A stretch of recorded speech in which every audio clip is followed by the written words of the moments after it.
Merhaba arkadaşlar. Benim adım Penguen Pingu.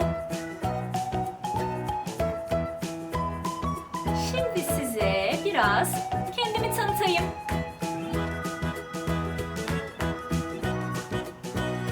Ben ve arkadaşlarım Antarktika'da yaşıyoruz.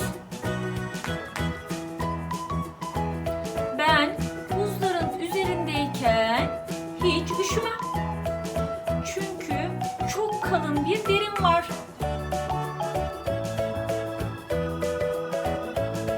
Biliyor musunuz? Aslında ben bir kuşum. Evet, bir kuş. Ama uçamıyorum.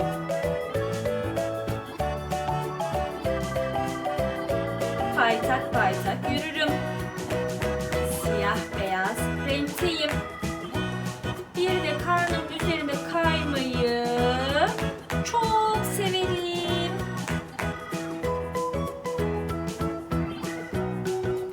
Buradaki diğer canlılar da benim arkadaşlarım.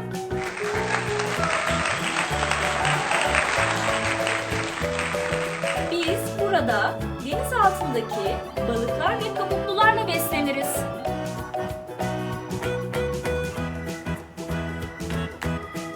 Bizi görmek ve bizimle tanışmak isterseniz buraya gelebilirsiniz.